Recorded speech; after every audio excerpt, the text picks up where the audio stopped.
Hi all, welcome to the Current Affairs Orientation. My name is Sibil Manha, so I'll be dealing with this session.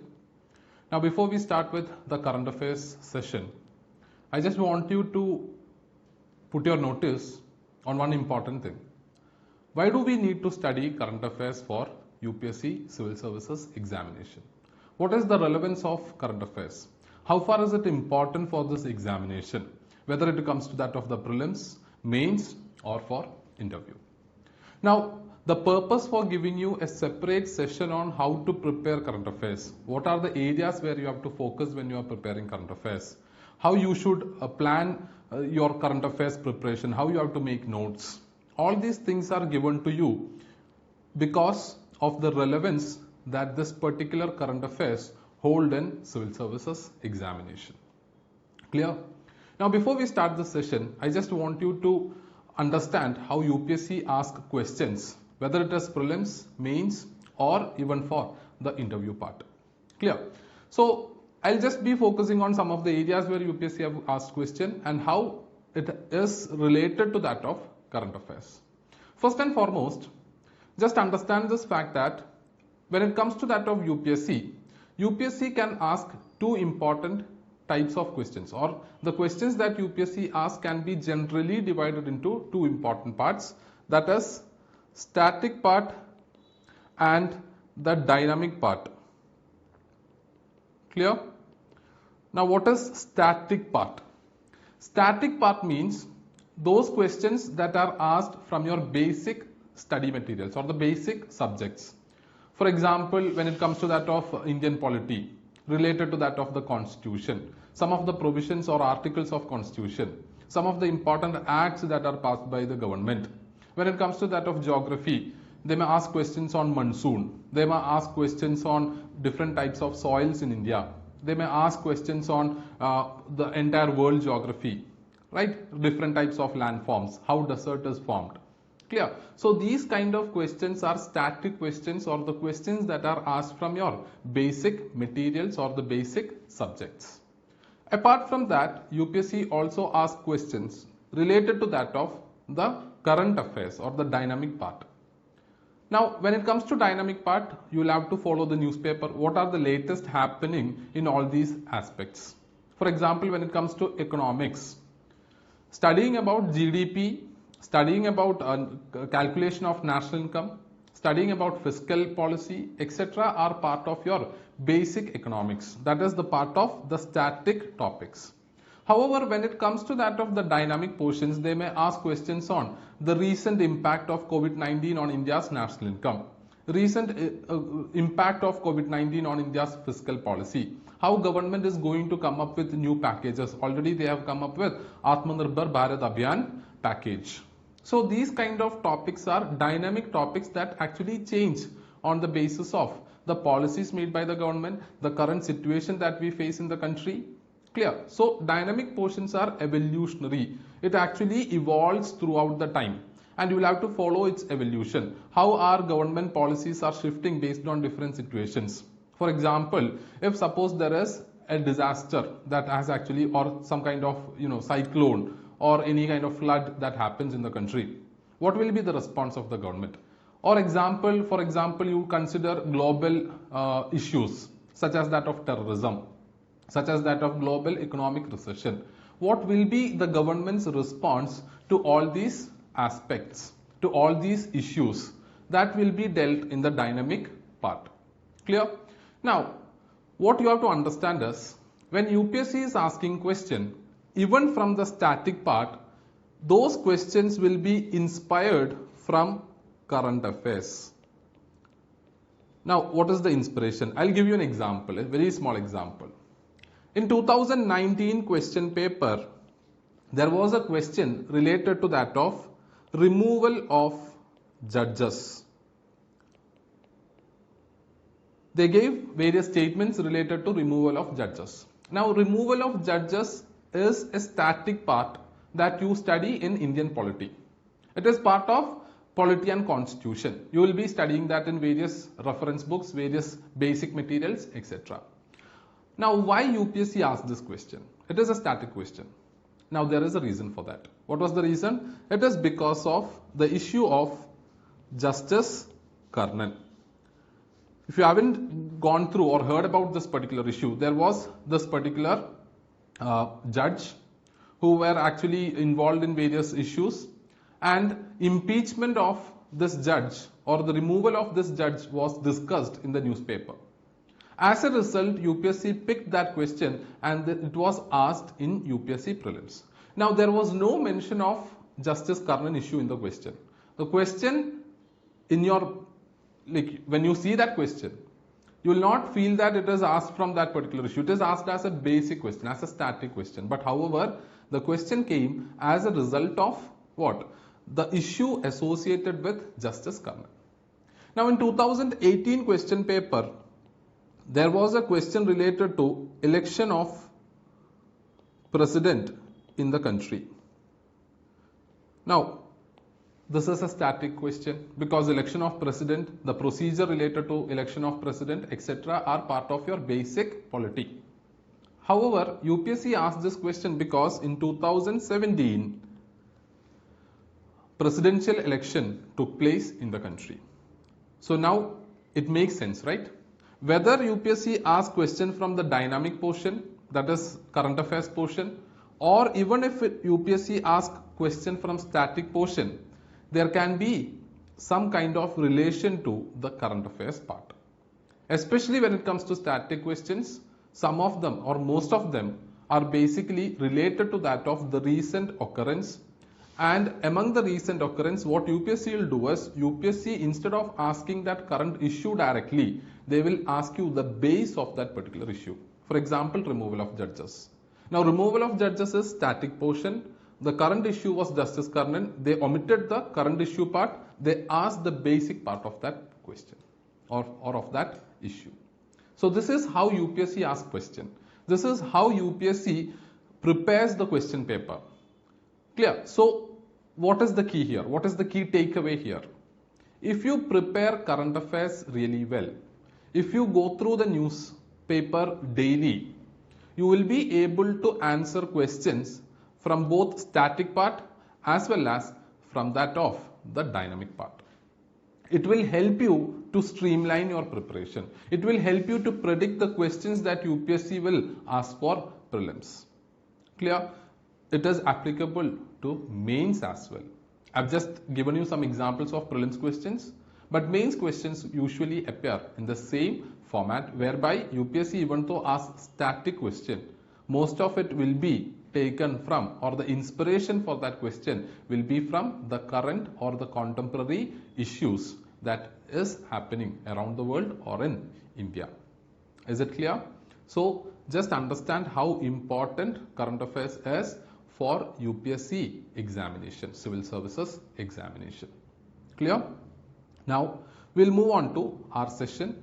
I hope the idea is clear. Study current affairs. Studying it is very important. Now I'll go on and explain how to study it.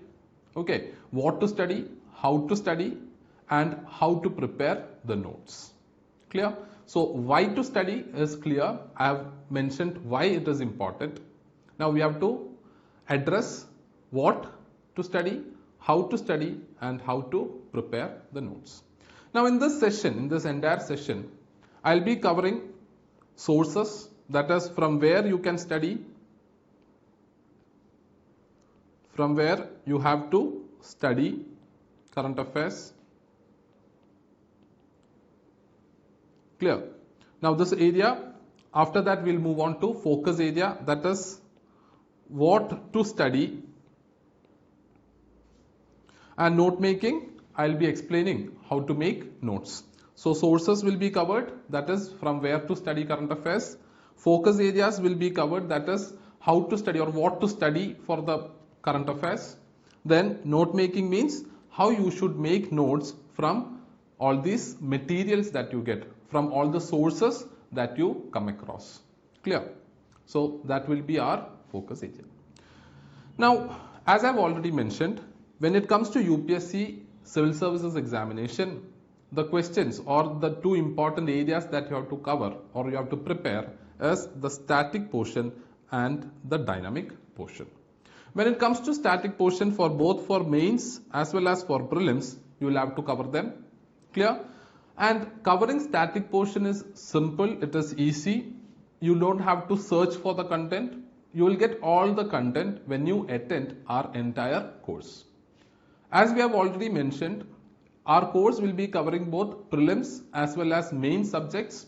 It will be covering all the subjects comprehensively, that is both for prelims as well as mains. And after the completion of the course, you will be aware of all the static portions related to all the subjects that UPSC will ask for both prelims as well as mains. You just need to go through it. You just need to watch all the sessions. You just need to download the materials. You just need to refer the materials. You don't have to take much pain in collecting the resources, collecting materials, researching about the topics, etc. because everything will be given to you by the respective faculties through classes as well as through materials. So you don't have to worry. It is a guarantee from our side that you will be going through all the important static portions. It is our responsibility that we will be taking up. Now, our focus of this session is on the dynamic part, that is the current affairs part. When it comes to current affairs part also, there is distinction between how current affairs is asked for prelims, how it is asked for mains. There is some distinction that is there. Now, when it comes to prelims, UPSC will be focusing on some of the factual things that is appearing in the news. Clear? For example, they will be asking questions related to that of removal of judges, how that particular procedure take place. They will be asking question on the presidential election, how that particular procedure take place. So all those kind of factual, conceptual questions will be asked for prelims because it is an objective test, right? You will have options. So the questions will also be designed in a way that it is suitable for asking it as an objective question. So they will not be going into the deep analytical part. What are the implications of it? How does it impact the society? What are the various changes that we'll have to bring in order to make a particular policy or act better? Now, for example, I'll just mention how UPSC differentiate in asking question for prelims and mains. Now, recently, you might have heard about the nutrition mission known as Poshan Abhiyan. Clear? So, what is Poshan Abhiyan? That is actually a nutrition mission, and the reason for introducing Poshan Abhiyan is because of India's worst performance when it comes to that of malnutrition. So, they came up with this Poshan Abhiyan. Now, when it comes to prelims, they will be asking details about Poshan Abhiyan or National Nutrition Mission. They will be asking what will be the focus area, what is the objective, if there is any institution associated with or organization associated with Poshan Abhiyan, what is the structure of the organization, who heads the organization. If there is any particular target set by the government, they will be asking about that factual target. Suppose we are planning to cut down our malnutrition level to that of half of 2020 level by 2025. So that is a target, right? So in that case, they will be focusing on the target. They can ask about that target in statement question. They can even ask information or statements related to that of under which ministry actually Poshan Abhiyan comes. Whether it is a scheme by, or they can ask a question related to how funds are shared between the central government and state government for Poshan Abhiyan. These are the type of questions that they are going to ask you for the prelims. Okay, so Poshan Abhiyan is a current affairs topic. The question that they are going to ask for prelims will be related to the details of the mission or the scheme. And when it comes to mains, their focus will be on the analysis part. They will be asking you how Poshan Abhiyan can improve malnutrition situation in the country. How Poshan Abhiyan can help in eradicating malnutrition related or reducing malnutrition related death in the country. They may also ask you to suggest ways to improve the current situation, along with explaining how Poshan Abhiyan is going to address them. They will ask also about the challenges that we are going to face when it comes to implementation of Poshan Abhiyan. What are the areas or weaknesses that we currently have? They may also ask you the suggestions to overcome those weaknesses or shortages. So these are the type of questions UPSC asks for prelims. So you all have to understand how UPSC asks question for prelims as well as mains. In order to identify that, in order to understand that, what you have to do is, one of the major important thing that all of you should carry out is go through the past UPSC question papers. Whether it comes to that of mains or for prelims, you will have to go through the question paper. For prelims, you will have to refer from 2011 question paper till that of 2019 question paper, and 2020 question paper will also be out soon as UPSC plans to conduct the prelims examination. When it comes to mains, you may refer from 2013 onwards, because it was in 2013 that syllabus was actually changed. So from 2013 to 2020. Go through each and every question paper. Understand how UPSC asks question from different topics, from current affairs, because you will have to experience it. You will have to understand that. Now, if you want to further understand how these things are carried out or how UPSC is asking questions for prelims, you may also refer to our Theory of Prelims series that is available in NeoStencil as well as in YouTube. You may also go and refer to it. Clear? So we are giving analysis of each and every subject and how UPSC asks question from each and every subject when it comes to that of the prelims. At this stage, as when you are starting, you won't be able to understand much about all these analysis. So once you cover your basics, once you are done with the basics, you can go and refer to those videos which will give you more insights on how to prepare for prelims. Clear? So for time being, what you have to do is, as and when you are preparing each and every subject, you will have to go through the previous year questions that UPSC have asked from those areas. That will give you an idea on how to prepare for civil services examination. Clear? So go through it. Now, as I have already mentioned, when it comes to that of mains, the questions are of different nature. You will have to have a different method and technique in order to prepare current affairs for mains. We will be going through that particular part as well in this session. Now, when it comes to prelims as well as mains, in order for you to study current affairs, there are two things that you have to consider.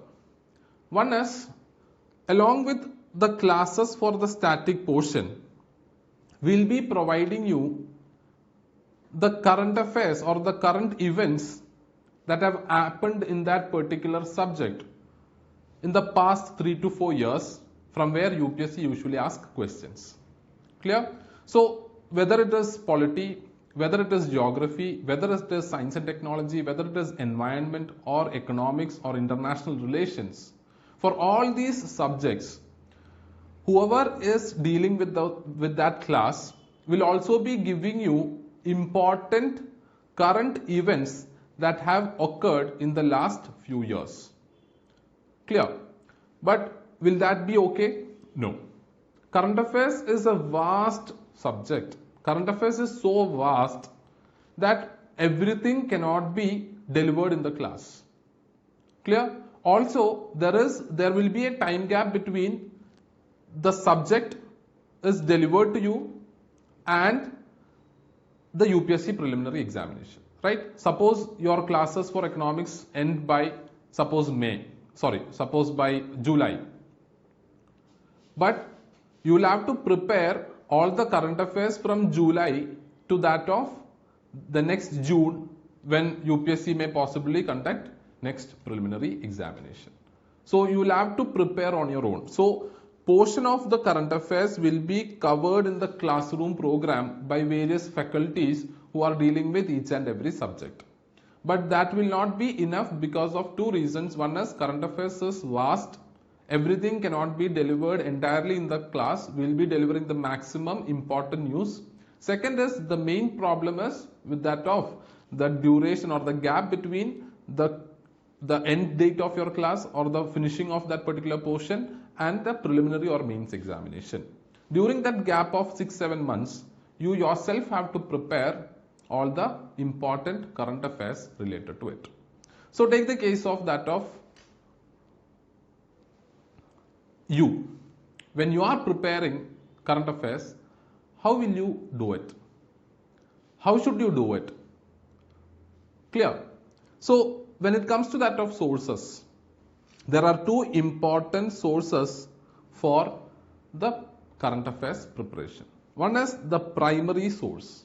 That means all those sources from which UPSC ask questions. That is from the newspapers, right? From important government publications such as that of Press Information Bureau or PIB. Important ministry websites, because every ministry releases annual report, whether it is agricultural ministry, industrial ministry or finance ministry, all the ministries issue or they actually upload their annual report. So that annual report is a source, primary source, because UPSC is picking questions from those sources. UPSC will be picking questions from the magazines such as that of Down to Earth or from Yojana and Kurukshetra, which are UPSC magazines, not UPSC magazines, sorry, it is government magazines. And in Yojana as well as Kurukshetra, it is actually published by government publications. And when it comes to Kurukshetra and Yojana, most of the articles there are written by important civil servants, whether they are in IAS or IPS or IRS, all those officers, or those experts who have expertise in a particular subject. These kind of people will be writing articles in Yojana as well as Kurukshetra. So these are all some of the major important primary sources for you to prepare current affairs. So newspapers, magazines, government publications as well as official website of important international organizations such as that of United Nations, IMF, that is International Monetary Fund, World Bank, etc. Clear? So these are the primary sources from where you can prepare current affairs. Now, is it possible for you to go through each and every magazine, each and every website, each and every annual reports published by different ministries? Is it possible for you? No. The reality is, you will not get enough time to prepare current affairs from all these sources. You will have to read newspaper, and initially it is going to take around 3 hours for you. Over the time it will reduce as and when you are exposed to more and more information. The time you take to read newspaper will come down. But however, in the initial phase, you will take around 3 hours in order to read the current affairs newspaper. Now from that 3 hours, again you will have to prepare your optional subject, you will have to prepare your GS subjects.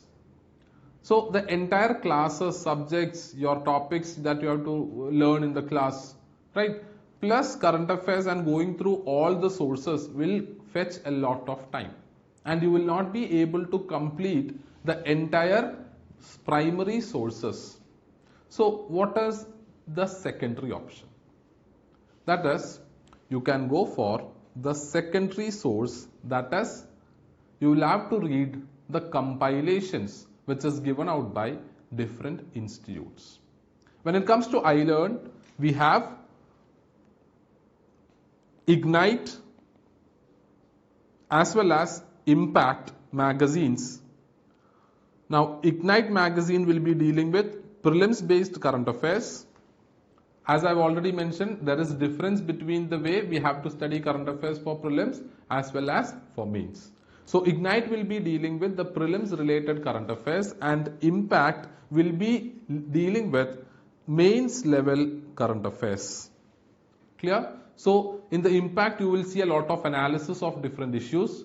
In Ignite you will see a lot of details of different programs, different kind of environmental topics such as that of species. So all these kind of details, factual information that is relevant for prelims, you will be able to see that in Ignite, and all those analytical aspects of different events you can see it in Impact. So you can refer all these things. Now why we say that you have an alternative?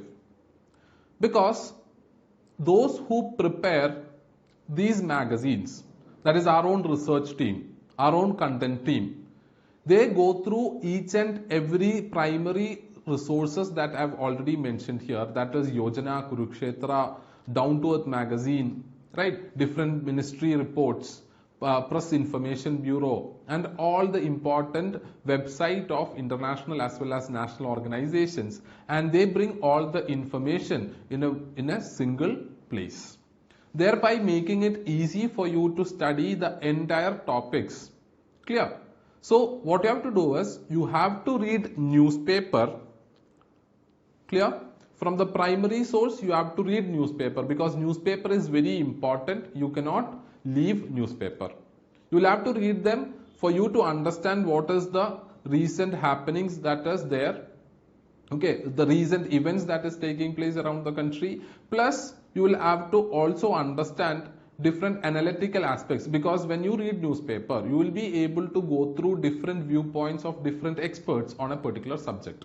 For example, when you take the newspaper in the recent times, in the last 1 month or 2 months, you will be able to see various reports or editorials that is written on subject related to that of the migrant crisis, the issue of migrants in India, issue of slums in the country.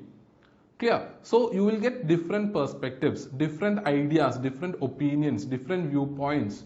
So it will be available to you only if you read newspaper. So newspaper reading is a must. You will have to do that. You will have to follow newspaper religiously. The remaining sources, if you try to follow that, it will be hard for you to manage everything. So instead what you can do is you can rely on the compilations given by the institute. You can refer to them, because Ignite and Impact will be given to you on a monthly compilation basis. We are also planning to develop our own current affairs platform. So you can refer to our current affairs platform, whereby you will get daily updates on these current affairs, daily updates on prelims related articles as well as mains related articles. We will also have session on current affairs for you. You will get current affairs sessions as part of your course. Clear? So what you have to do is read newspaper, because it is the most basic source for current affairs. Go through it religiously, read it every day. Initially it will take time, don't worry. Over the time you take to read newspaper will come down. Clear?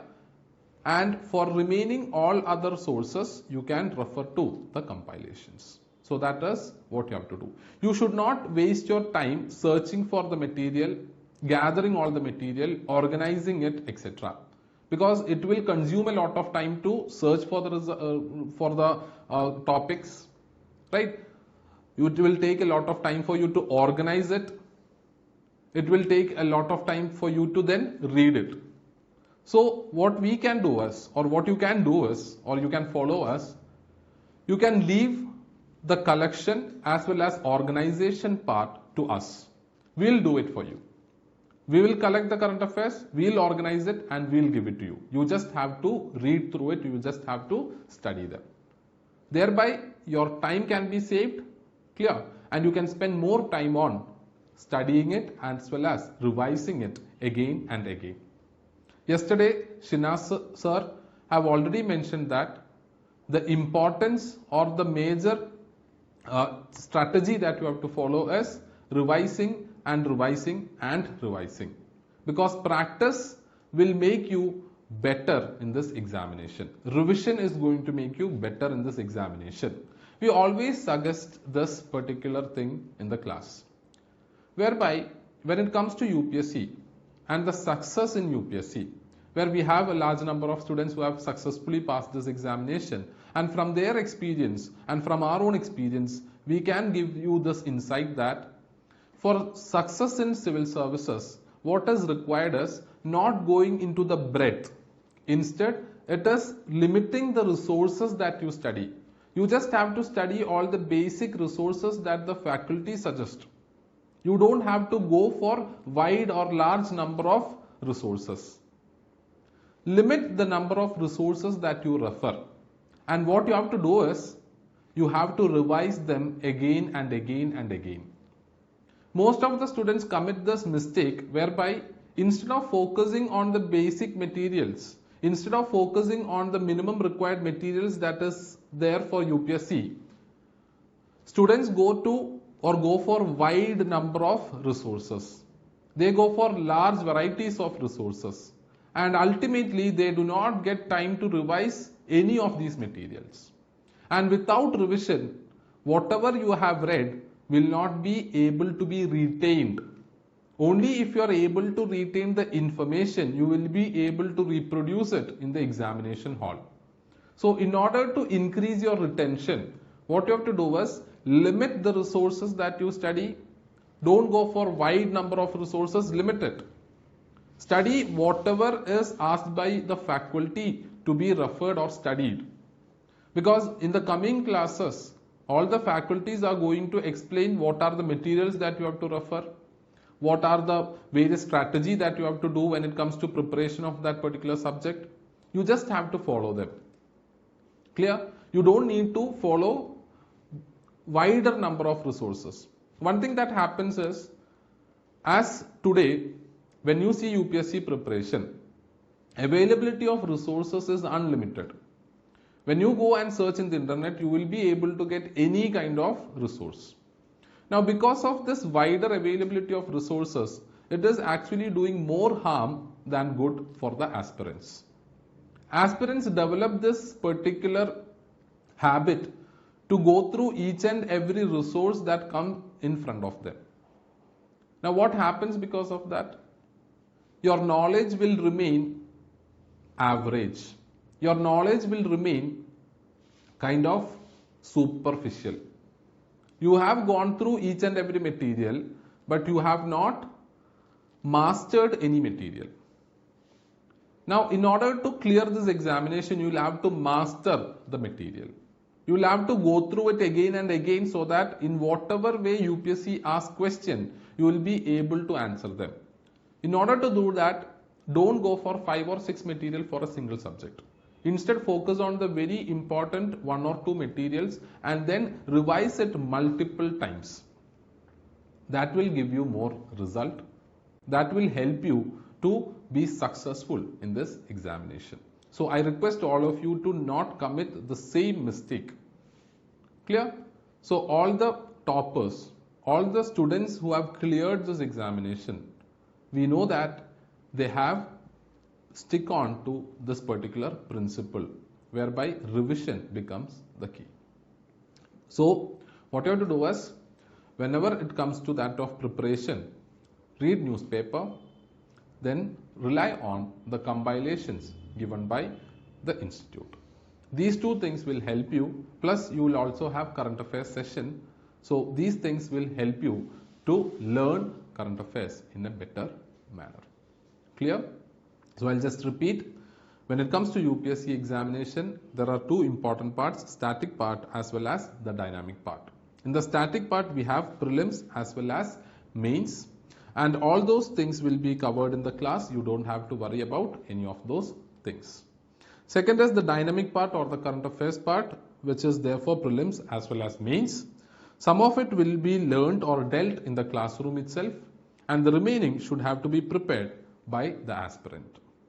Now, when aspirant prepare this, they have two important sources, the primary source and the secondary source. When it comes to primary source, that is the source from which UPSC itself picks questions. But it will be very hard for each and every aspirant to go through the entire primary sources. It will take some time to collect the information, to organize the information and to study it.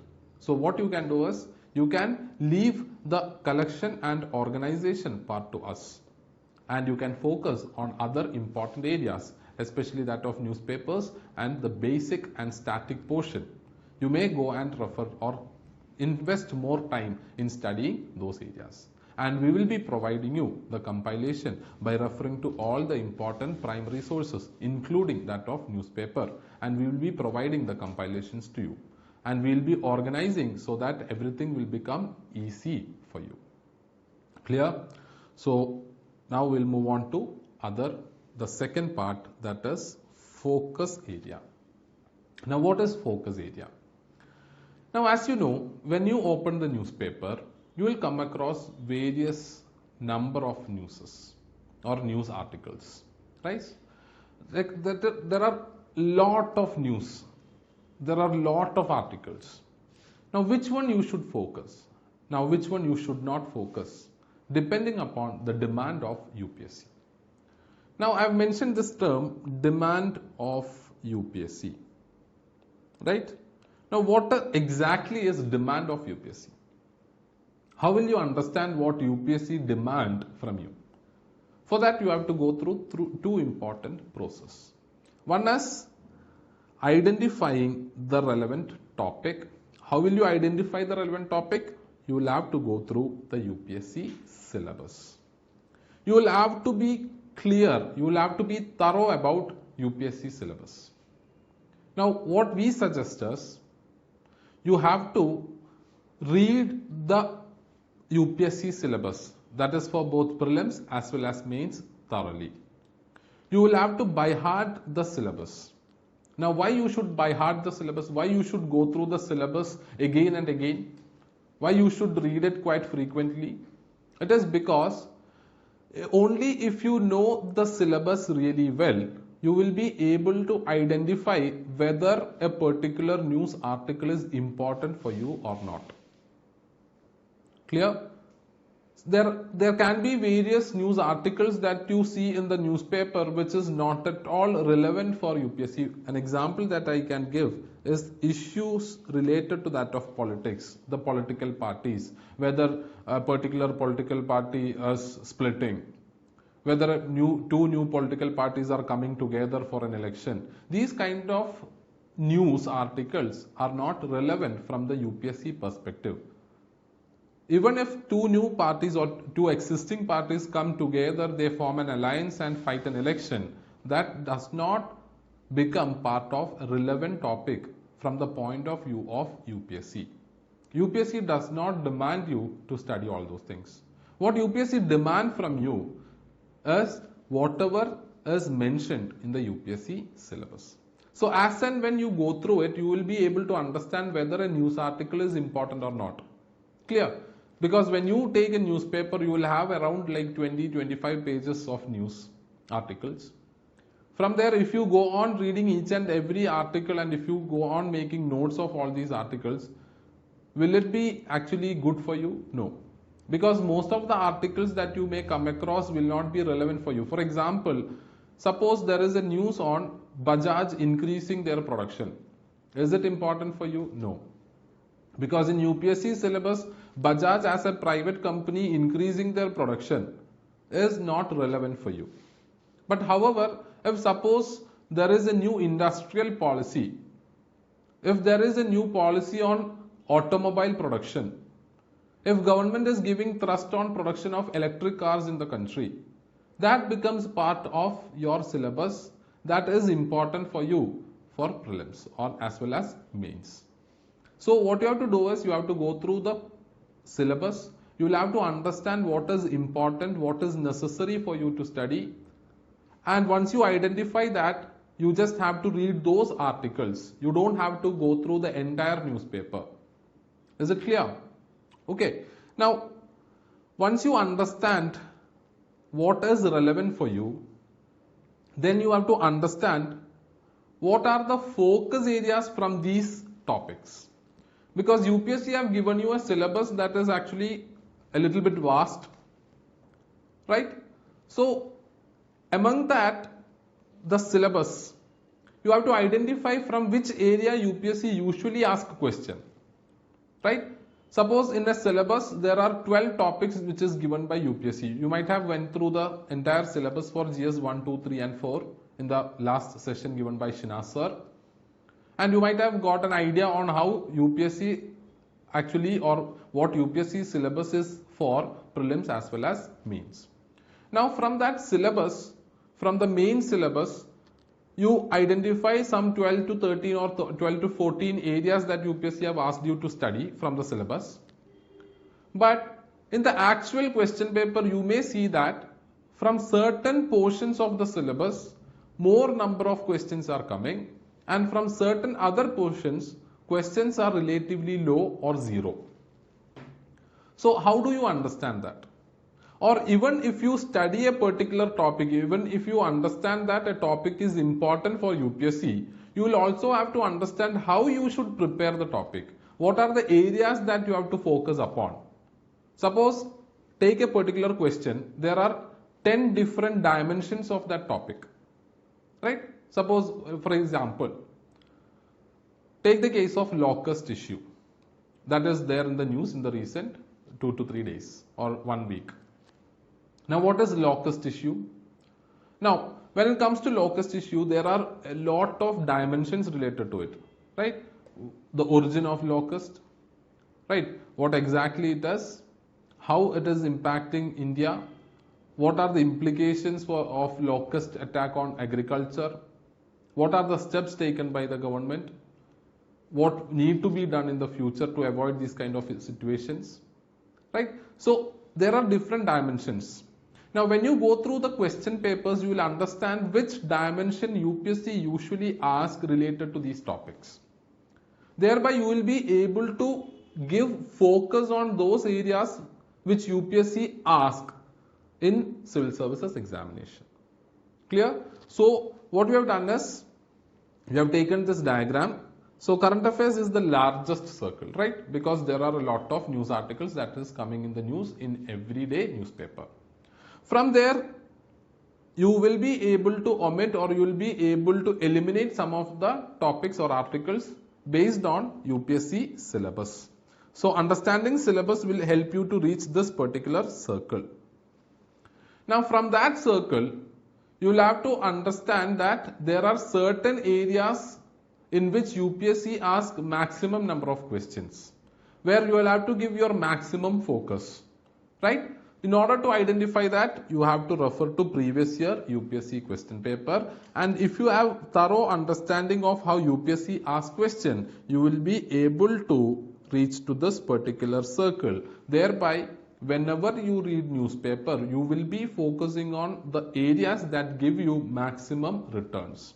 You will have to measure the time as well as benefit analysis, or the cost benefit analysis we can say. Here our cost is actually time. So, when you spend time on a particular article, you will have to have this idea whether it is going to benefit you or not. If that article does not benefit you, that means you are losing your time, you are wasting your time. So, what we need you to do is go through the syllabus, by heart the syllabus, so that identifying the relevant topics will become very easy.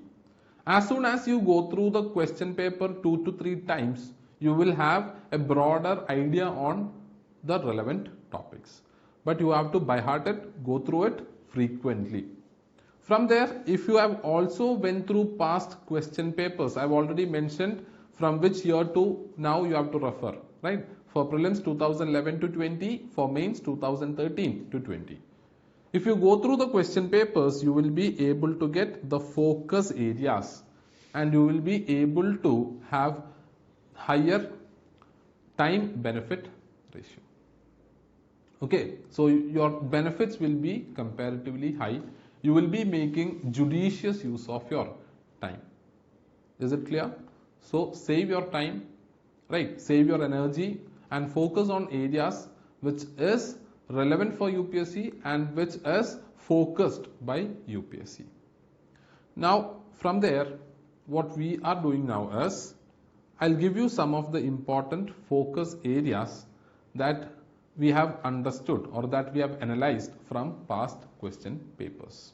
So, I'll just give you an idea, because in order to understand the relevant topics as well as in order to understand the focus areas, if you want to do it yourself, it is going to take some time, because you will have to refer all the question papers, you will have to refer the entire syllabus. So, it will take some time.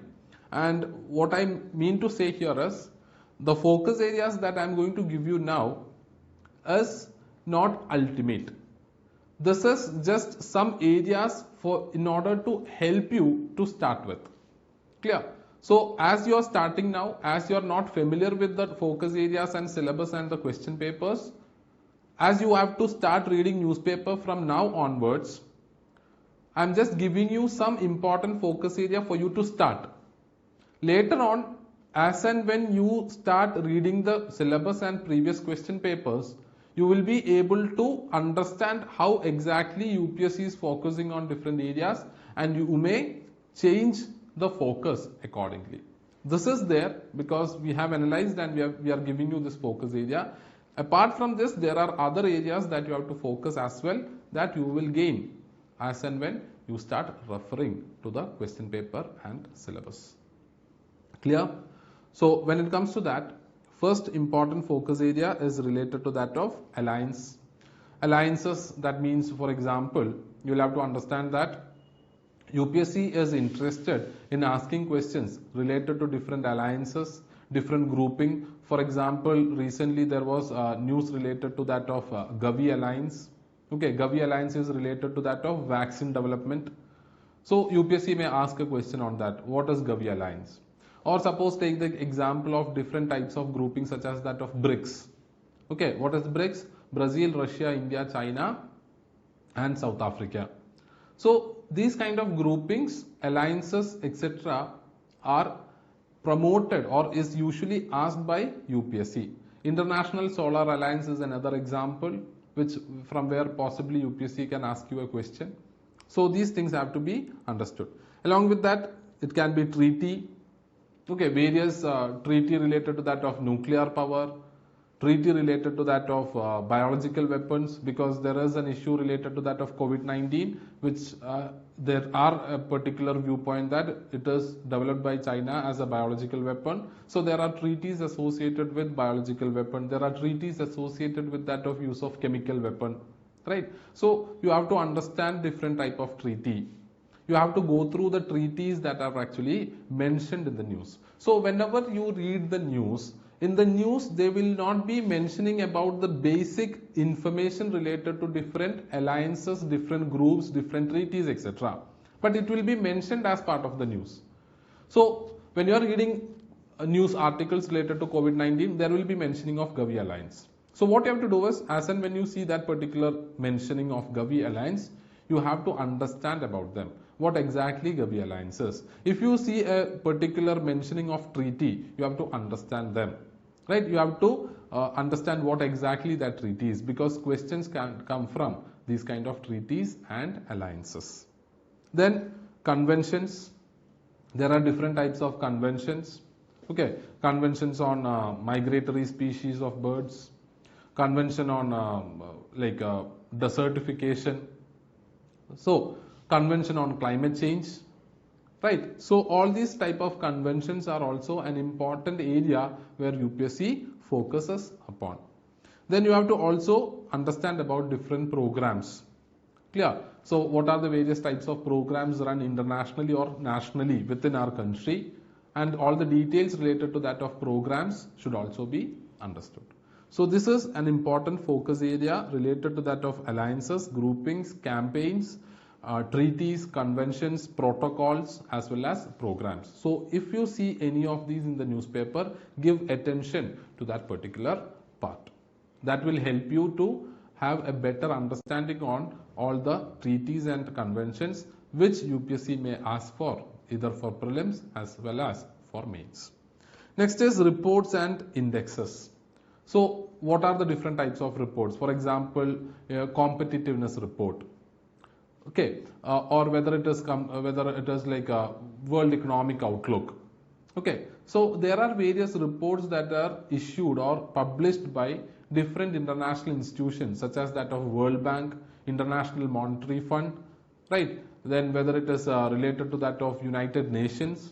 So all these important bodies, all these important international organizations publish reports as well as indexes. You have to understand, you have to go through all these indexes and all these reports in order to get a wider idea. Clear? And UPSC in last few years have consistently asked a question related to that of report. Then persons in news. Now persons in news is comparatively a low focus area. Okay. In the last 3 or 4 years, UPSC have asked 1 or 2 questions related to that of persons in news, but still do give importance to persons that are mentioned in the newspaper. Okay. Then communities and tribes. UPSC do ask questions on tribes. Last time there was a question on a particular section of tribes known as particularly vulnerable group of tribes. So they ask, so when you see a particular news article on a tribe, just try to understand what a tribe is that, in which location of the country they are present. Clear? So all that particular news article should be given much focus. It is also part of our syllabus. Then species. When it comes to that of environment and ecology part, UPSC usually asks questions related to species. Species means the animals like Bengal tiger, right? Gharial, or whether it is cheetah, whether it is lion-tailed macaque. So you may see a lot of information related to different species, right? What exactly is their position, because earlier you might have read about endangered status of tigers, like their population is coming down, and recently there was news that Sundarban's Bengal tiger is actually, their population is increasing because of various initiatives taken by government. Right, so follow the news related to species because UPSC asks questions on species. Then you have to mention or you have to study about the locations or places. There can be questions related to location. For example, UPSC used to ask questions related to places in news and in which country that particular place consists of or belong to. Now these places are those which was there in the news in the last 1 or 2 years. They have asked questions related to that of conflict zones in Syria, conflict zones in South Asian region, in the Afghanistan, Pakistan region, right? They have even asked questions related to conflict areas in Russia, that is Chechnya. There was a question in 2014 related to that of Chechnya. So there what they ask you to do is they will ask you to match the following. They will give you a particular place and they will give the country's name. And they will ask you whether that particular pair is correctly matched or not. Clear? So in order to identify that, what you have to do is, whenever you read news articles, give importance to the place that is mentioned in the article. They have also asked questions related to sea. That is, when there was a lot of news that was appearing related to Mediterranean Sea. And I guess you all remember a picture of a child who was actually dead and who was at the shores. Okay, so that particular picture of a child who was washed by the sea to the shore has actually created a lot of ruckus in the online space as well as in the print media. Clear? The name of that child was Aylan Kurdi, and that child was actually a Syrian refugee who was trying to escape to that of Europe. So those kind of images, those kind of pictures, those kind of news articles, those issues have inspired UPSC to ask a question in that same year related to that of countries bordering the Mediterranean Sea. So these kind of questions can also be expected by you.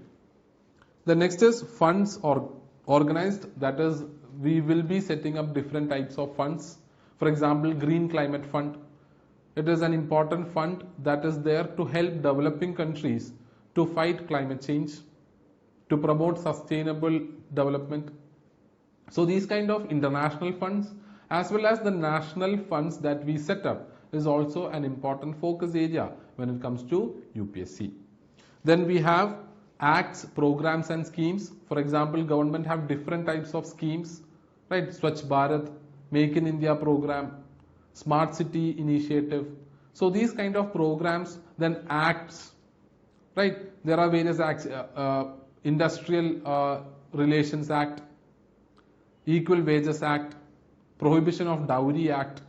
So all these acts are also a focus area for UPSC. You will have to prepare them as well. Then we have organizations, both national as well as international organizations. You will have to prepare about them.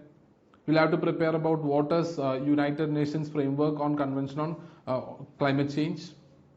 You will have to study about what is United Nations Environment Program. You will have to study about International Monetary Fund. You will have to study on World Economic Forum. These are some of the important international organizations.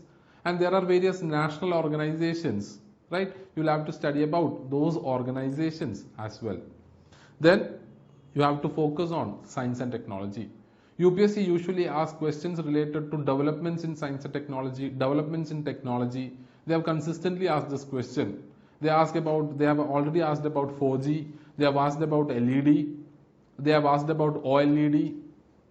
Right. So all these important technological developments are important and are the focus area in UPSC current affairs preparation. Now, when you actually expand these focus areas, as I've already mentioned, some of it is already expanded and I've already explained it to you. When it comes to that of alliance, you will have to focus on these type of questions or areas, because when it comes to UPSC give, or when they ask a question, they have a kind of a framework in which they ask question. Now, whenever you come across a particular alliance or group or treaty or convention, what are the areas that you have to focus upon? You have to focus on whether who is actually coordinating it, or which particular, if it is an international organization, who initiated it, who are the founders of that particular organization. Now, if it is a national organization, under which ministry that particular organization or treaty or convention is coming.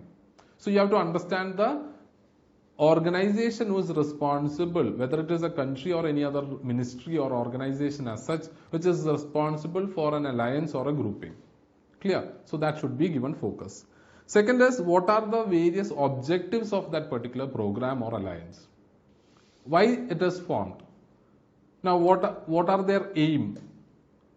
What are their focus areas?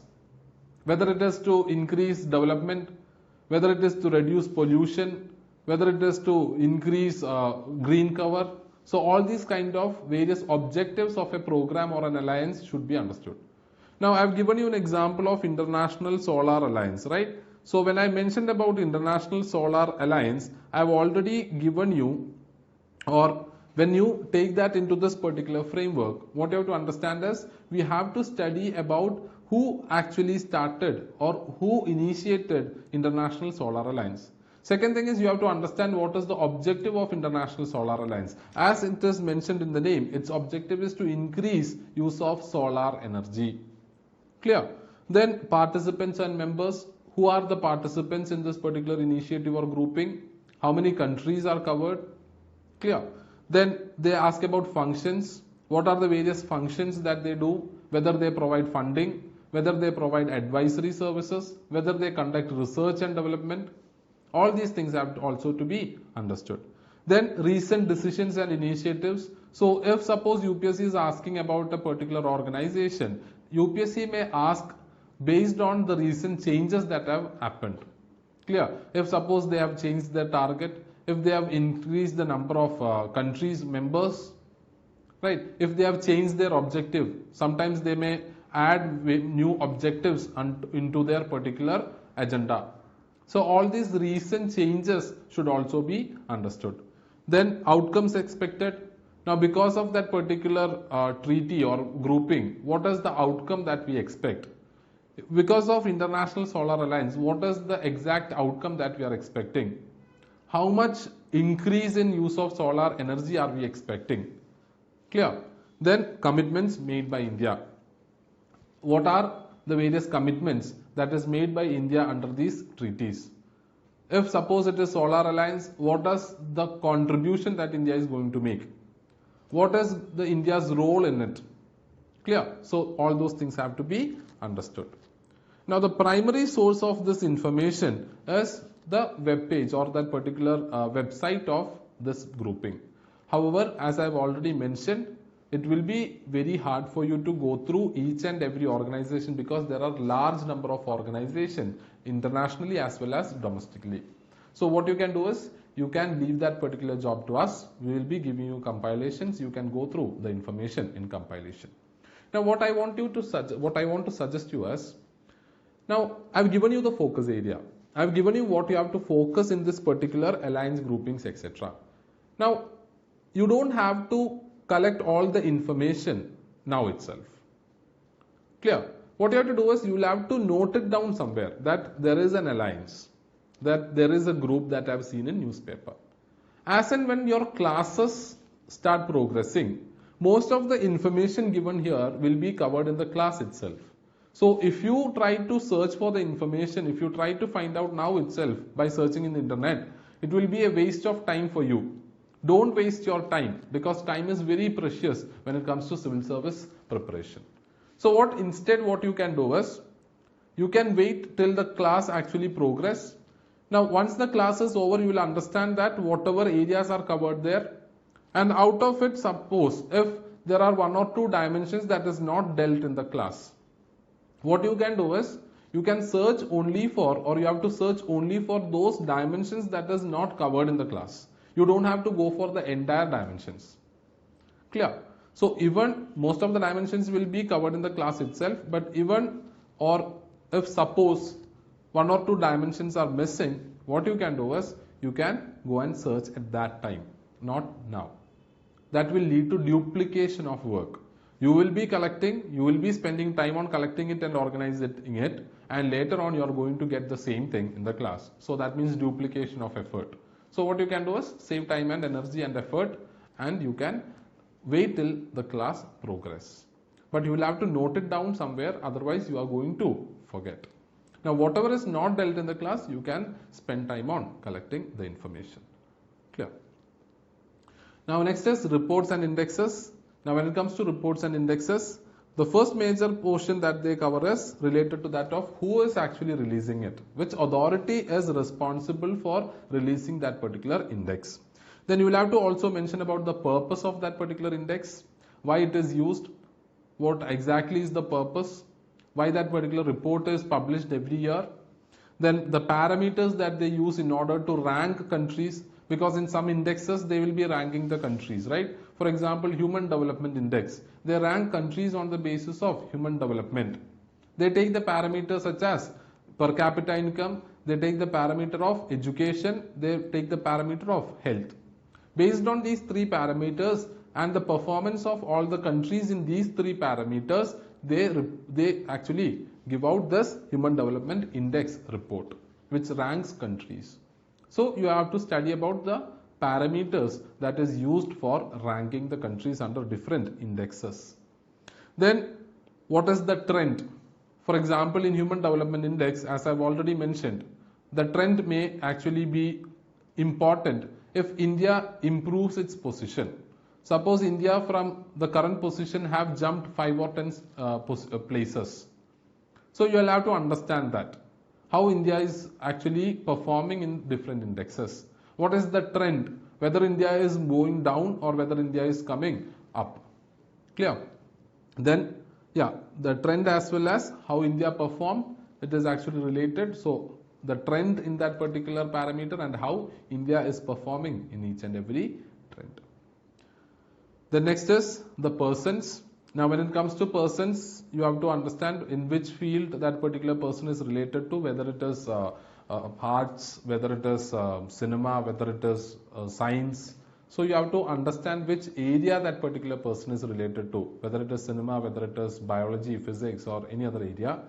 You have to also understand the contributions made by that particular person. What is the one important contribution, whether it is a theory, whether it is any invention or discovery, you have to understand that as well.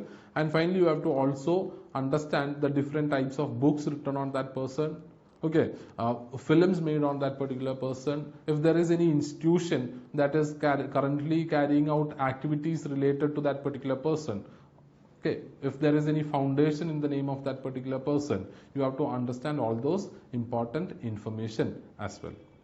Then when it comes to communities, as I've already mentioned, you will have to focus on the area where they are concentrated. You will also have to understand about various festivals or tradition associated with them.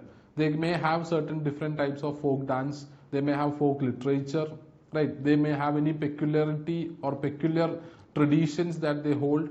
All these things also have to be understood. Clear?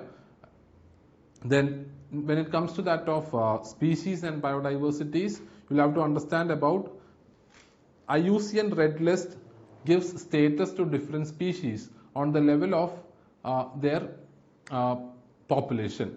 If their population is receding, they will be classified into different categories such as of threatened species, vulnerable species, threatened species, endangered species as well as critically endangered species. So whenever you come across a particular species in the news, you just have to go through their IUCN status, whether they are endangered, whether they are critically endangered, whether they are vulnerable, etc. So UPSC also asks questions related to the status of protection of that particular species. Then you have to also understand various initiatives to protect the species, right? In order to protect migratory species, we have Convention on Migratory Species. So these kind of conventions, which are international as well as national, you have to understand. Project Tiger is a national initiative to save Bengal tiger. So you have to understand what is Project Tiger. Convention on Migratory Species is an international convention. So you have to go through those initiatives to protect them. Then you have to also understand about or the nature or characteristics of those species, such as the place they are found, their migration habit, etc. Then you have to also understand in which schedule that particular species is protected under Wildlife Protection Act in India. We have this Wildlife Protection Act, under which there are various schedules, and we include animals in the schedule based on the level of protection it requires. So you have to just have an idea on in which schedule does that particular species belongs to. So keep this in mind, and when you actually attend the class, you will be getting information related to important species, where their status, the initiatives to protect them, their peculiarities, as well as their position in the Wildlife Protection Act. So you will come across all these things. Do keep them in mind. Then when it comes to that of map based or area based questions, you have to understand the conflict ridden region in news. As I've already mentioned, in all those areas where some conflict is happening, UPSC have asked questions related to that particular area. Clear? When Rohingya crisis happened, they have asked a question related to that, where Rohingyas are found. Clear? So these kind of conflict ridden areas should be focused. You just need to have information not just related to that of the country, but also the state in which that is happening. Clear? They will be focusing on the state, that particular area where it is happening, rather than taking it as an entire country. So they will give that particular area's name, and on the other hand, on the other side, they will give a country's name. They ask whether that is correctly matched or not. So this kind of questions can also be expected. You can go through the question papers so that you get better idea on this. Then geographical features can be asked. Clear? Whether that particular area, what is the peculiarity, whether there is a volcano, whether there is a mountain. So that geographical features can also be a particular area where UPSC asks question. If there is any strategic purpose for that area, that will also become a question for you. Clear? So in certain, for example, South China Sea, there is 9 dash land or islands. Clear? So what is this 9 dash line? What are what is those islands? Why they are relevant? Why UPSC is going to ask question about them? So these are the things that consistently comes in the news, and we'll have to prepare their strategic purpose as well. Then biodiversity threat. That means if there is any threat related to or biodiversity threat for that particular area. If suppose there is like recently there is Amazon forest fires, right? So they may ask question related to Amazon forest. Now what are the areas, countries that is covered by this Amazon forest?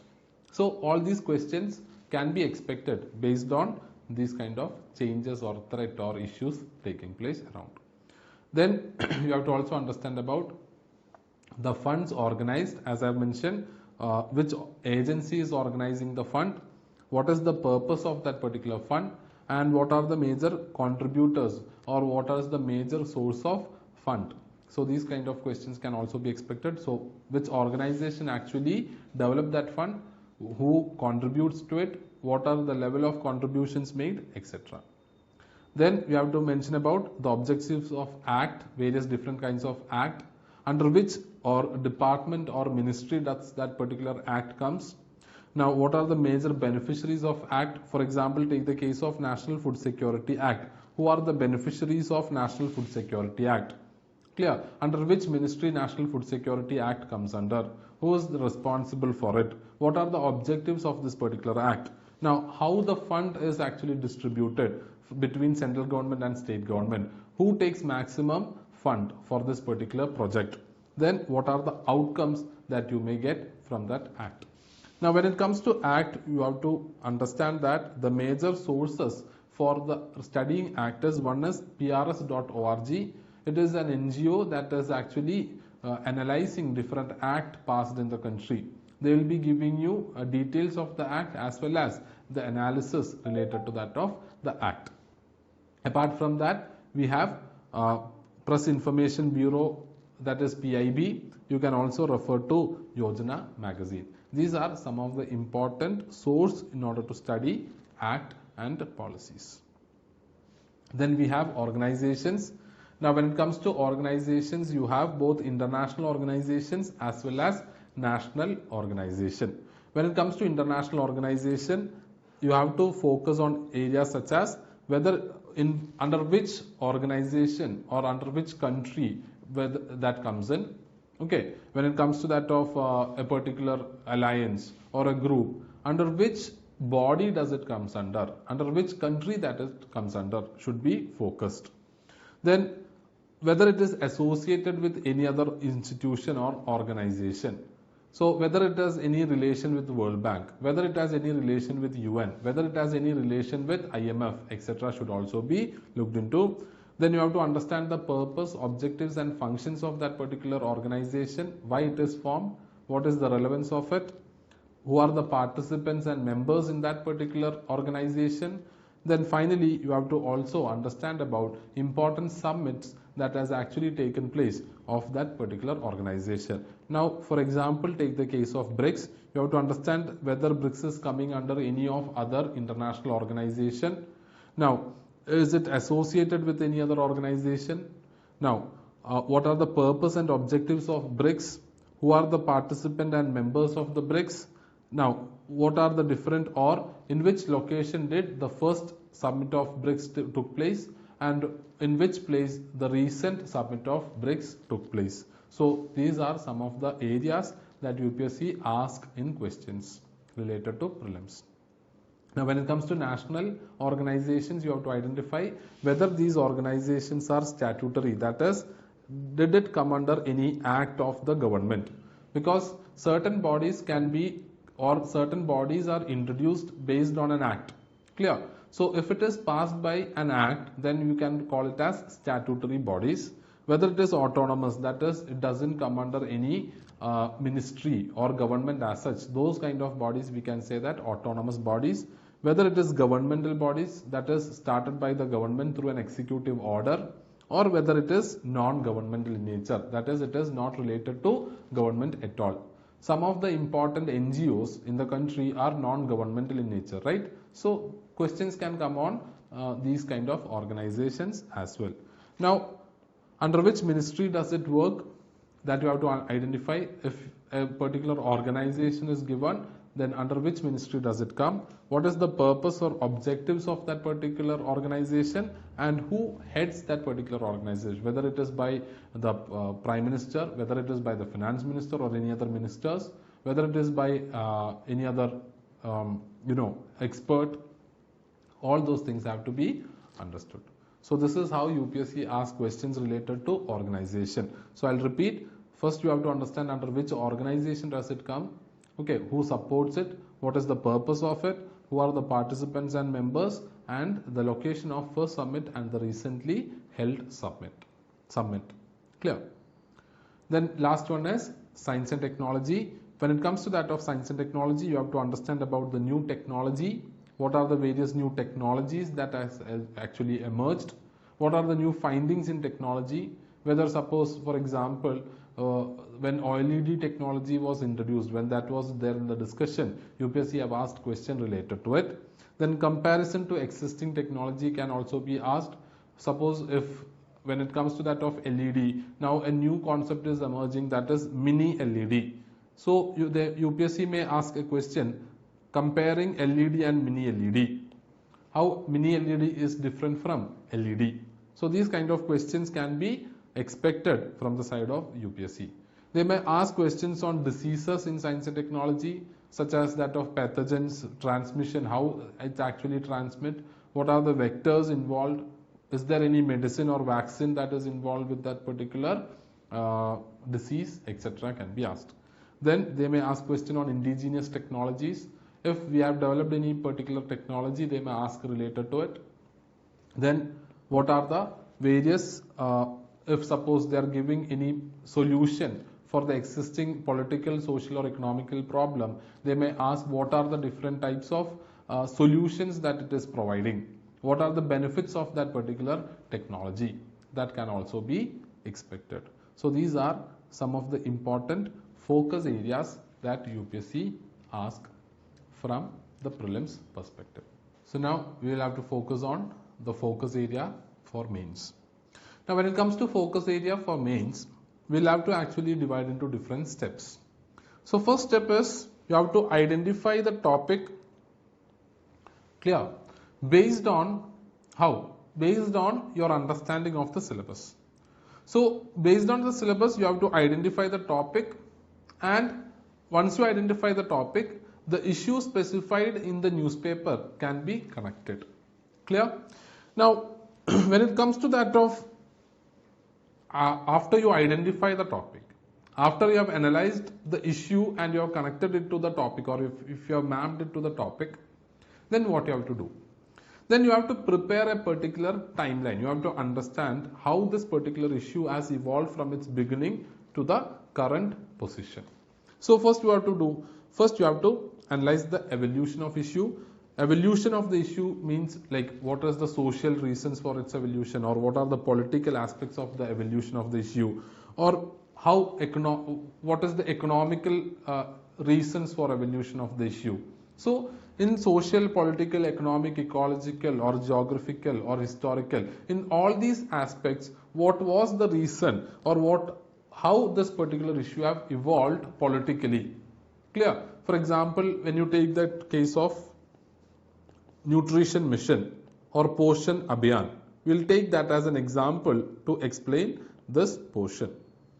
Now when it comes to Poshan Abhiyan, you have to understand the evolution of Poshan Abhiyan. What are the social reasons or social aspect of evolution of Poshan Abhiyan? What is the political aspect of evolution? What is the economical aspect of it? What is the geographical aspect, etc. Clear? So politically, how Poshan Abhiyan actually became an important part. How socially it became important or evolved. How geographically it evolved, etc. After that, you have to understand the current mechanism of addressing it. How we are addressing the issue of malnutrition, because here the issue is malnutrition. It is part of your GS2 social justice part. So what are the mechanisms that is adopted by the government to address that particular issue? Right? Whether it is a policy, whether it is any institution that is formed by the government, whether it is any act, or whether it is any technology that invented by them. So you have to understand all those things. Clear? So if there is any act, you have to understand the act. If there is any policy, you have to understand the policy. If there is any technology, you have to understand that. Or if there is any institution, you have to understand that. So first identify the issue, understand how it evolved in different aspects, political aspect or social or economical aspect, how actually it evolved. Then you have to understand the current mechanism. Then you have to evaluate. How you evaluate? Based on the current mechanism, you have to understand whether the current mechanism is strong. So you have to mention about the strength of current mechanism. You have to mention about the weaknesses of current mechanism. Right? What are the shortcomings of the current mechanism? You have to understand how the opportunities that we have due to the current mechanism that we follow. You have to also understand about the threats that we may face in the near future. So you have to understand the strengths, the weaknesses, and going forward, what will be the opportunities that we are going to have, what will be the threats that we are going to face. Clear? So you have understood the evolution, you have understood the mechanism, and you have analyzed or evaluated the current mechanism.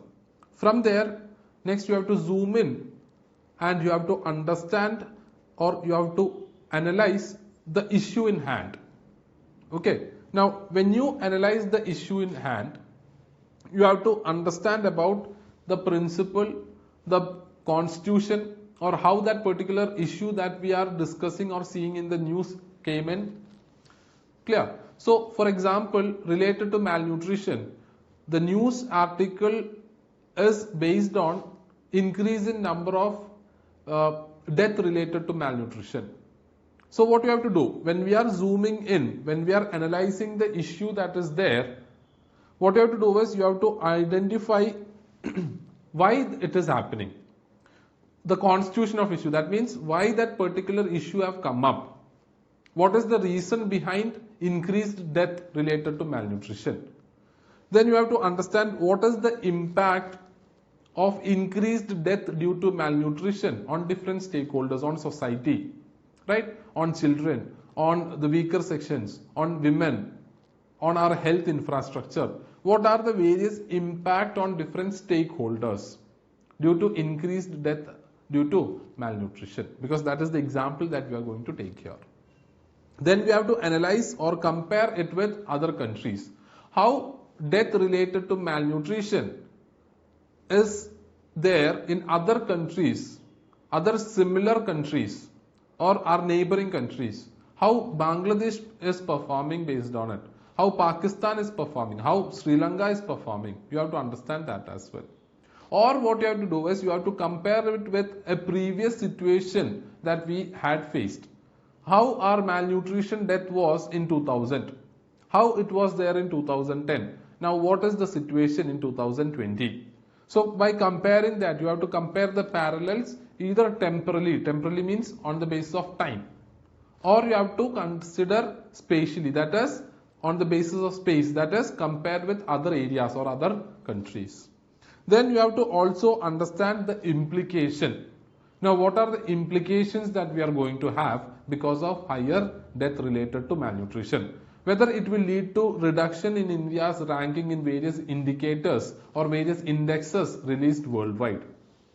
Then we have to understand the overall impact that it is going to have on our economy, right, on our society, on our political space, right, as well as for the entire humanity. So it depends upon the questions that you may be able to use all these points. But this is a framework that you can use in order to study a topic for mains. If you use this framework, you will be able to write good answers for your mains, because you might have collected all the relevant and necessary information related to a topic.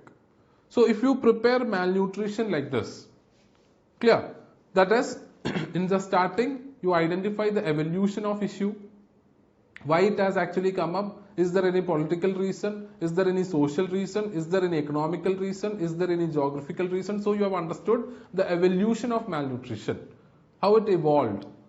Second, you have understood the mechanisms to fight malnutrition. What are the current mechanisms? What are the different types of programs government is running? What are the different types of schemes government is running? Then you have to evaluate them, right? How do you evaluate? What are the strengths related to those mechanisms? What are the weaknesses related to mechanism? What are the threats and opportunities that is coming in the near future? Then you have to understand, or you have to zoom in to the issue in news. For example, if suppose issue is increased death related to malnutrition, then you have to go through that particular issue. You have to zoom into that issue. Why that particular issue has happened? What is the reason for that? Now that it has happened, what is the impact on different stakeholders? How each and every stakeholder will get affected? Then you have to understand the parallels.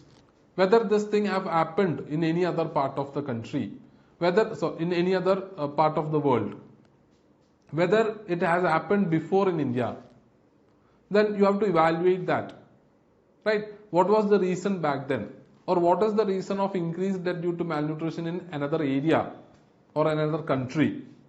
Then you have to also understand the implication of it, how India will get affected due to this. What are the possible implications? Right? Then overall level, what will be the position of India with related to that issue? And then finally what you have to do is you have to give suggestions, that is way forward. Like what we have to do in the implementation aspect, whether we need to implement our nutrition mission more efficiently.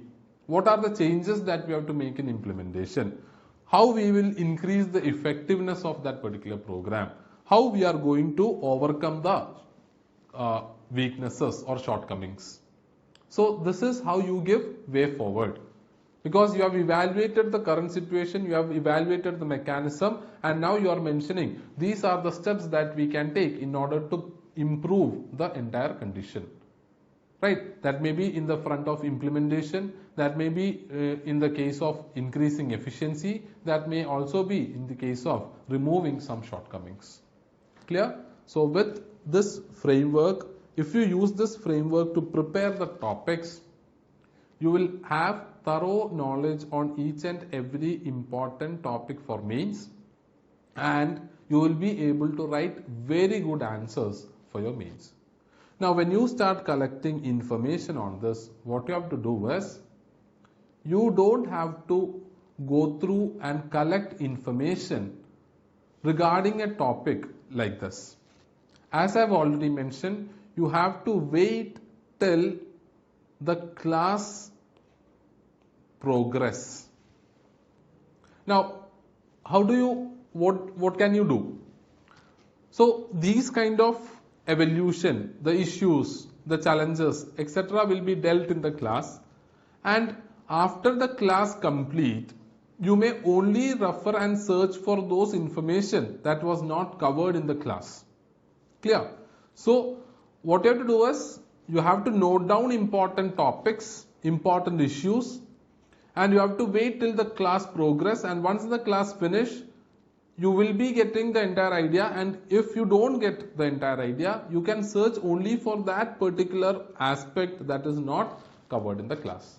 Thereby again you will be able to save time, and you will be able to focus on other important areas, and you may invest your time for those areas that will give you maximum benefit. Clear? So don't go for this search mode. Instead, show some patience, focus on the things that you are carrying out. Clear? So focus on the classes, focus on the newspaper, and whatever topics that you are not aware of, don't go for and don't collect information then and now itself. Instead, you have to take a wait and watch approach. Clear?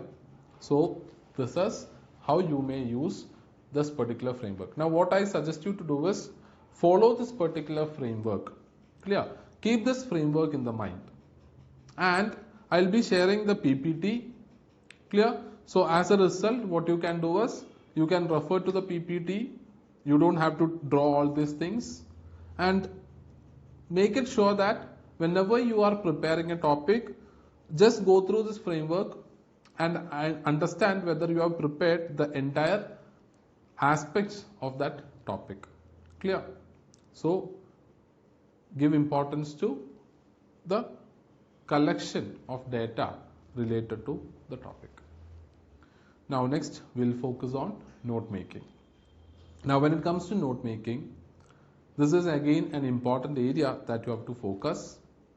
Now you have to read newspaper for each and every stage of the examination. That is important. Clear? Newspaper is must. Now you might have this doubt, which newspaper you should refer. We suggest two important newspapers. One is The Hindu, and the second one is Indian Express. Clear? You have the New Indian Express also, but you have to read the Indian Express and not the New Indian Express. Indian Express is better than the New Indian Express. You can follow any of these two newspapers, but you have to follow them regularly. Now, when you follow newspaper, what you have to do is you have to also take notes, right? How will you take notes? Now, in order to take notes, you might have this doubt whether you have to take it in paper in the written form or you should make it digitally. What we suggest is go for digital note making. Why? Because it is easy for you to arrange, organize, as well as to make value addition. If you are making notes digitally, you will be able to arrange it efficiently and effectively. You will be able to organize it. You will also be able to make value addition. Clear? When you make handwritten notes, possibility for all these comparatively reduces. So we suggest that it is better if you can go for online note taking or electronic note taking. Now you can use platforms such as OneNote or Evernote, both are free. Okay, you will be able to, you get a lot of features in OneNote as well as Evernote. It is a proper note making platforms. Then you can also use Diigo Web Collector, and it helps you to collect pictures and articles from the website, and you will be able to store it in your notes. Clear? So you can use all these electronic tools in order to make effective notes. Now, when you prepare notes, how you should prepare? Whether it is based on time or whether it should be based on what? The topic. When you prepare based on time, that is based on date, it will not be an organized and arranged note. In order to make your note more effective and more useful, you have to make notes on topic by topic basis. So take the entire syllabus. GS1 should be a particular area, and in GS1 you have different topics, and each and every topic you have to have separate notes. So when you take one note, there is an opportunity or there is a facility whereby you can create notebooks. You can create notebooks as GS1, GS2 and GS3, GS4, etc. And in that notebook you can create subsections, and that subsections can be the topic that is mentioned in the syllabus, and in each topic you can again make individual notes. In that manner, finally after the end of the year, you will get the entire current affairs notes related to a topic in one single space, and that will also help you to study them more effectively and more efficiently. Revision will also be more effective and easy if you arrange your notes on this basis. So I'll repeat once again, you can choose electronic mode of note creation. You can use any platform, whether it is OneNote or whether it is Evernote. That is your own choice. It is based on your personal experience. Now when you make notes, what you have to do is, instead of making notes on day by day basis or a date basis, what you can do is you have to create notes on topic basis. And how will you create notes on a topic basis? You can divide the syllabus, you can include each and every topic mentioned in the syllabus, and on basis of all these topics you can create various notes on a single topic. So once you go through these platforms, you will get a proper idea.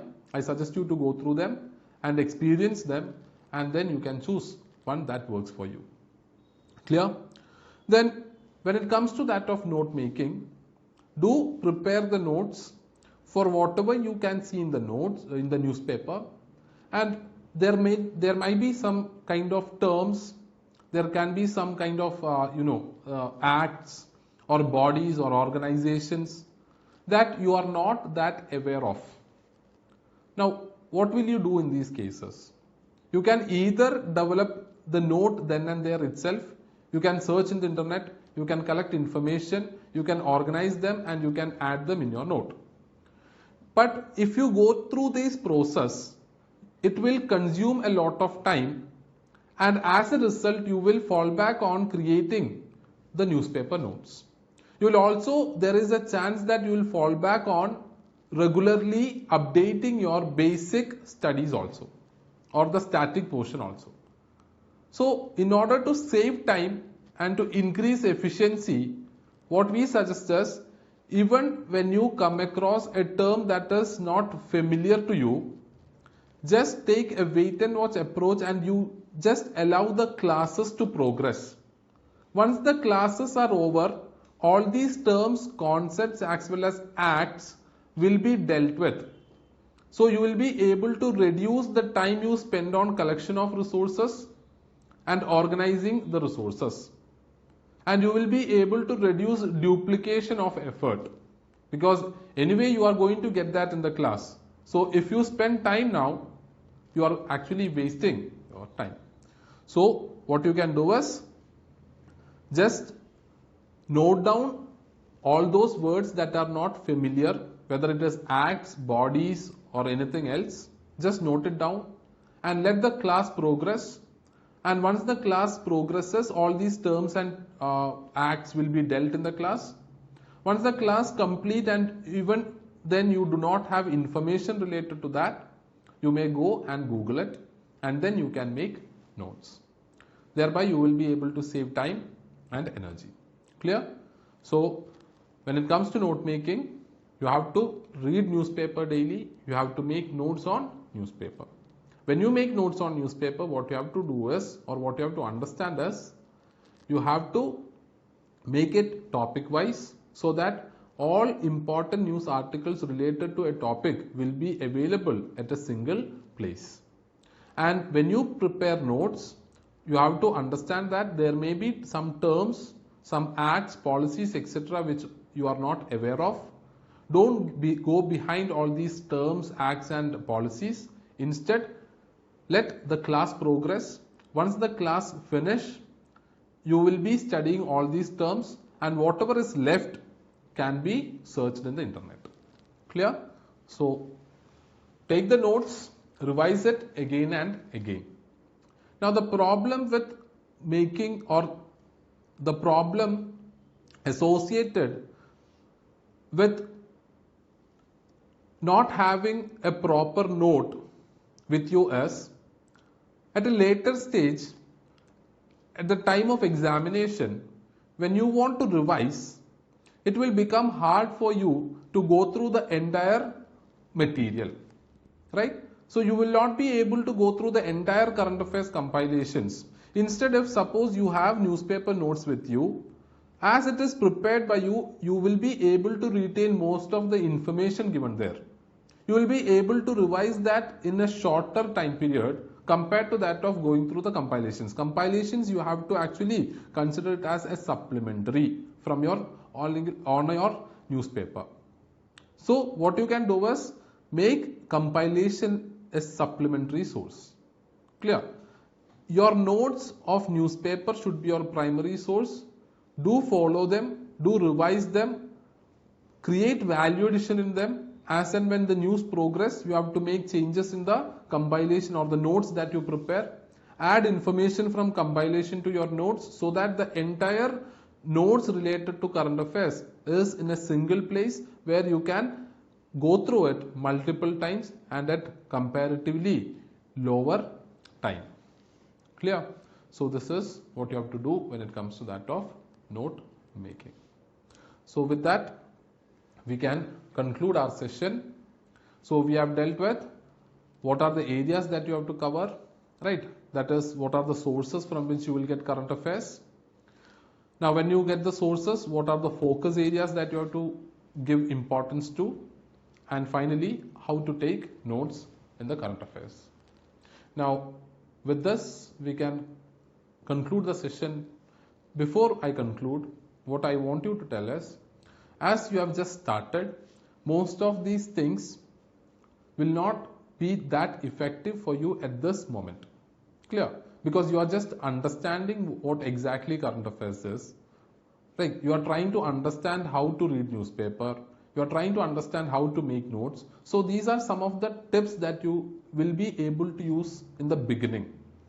When you go through this process for next 3 to 4 months, you yourself will be able to understand extra information related to note making, related to the focus areas as well as the sources. One important suggestion that I want to give you as limit the resources that you refer and go for multiple revision, because ultimately that is going to benefit you more. Okay, so thank you for participating in this session. I hope you are clear about how to prepare current affairs. If you have any queries, you can post the queries. We will have a doubt clearance session on this. So thank you so much. So we'll go through our sessions, and I hope you will have a good learning experience with iLearn. Thank you.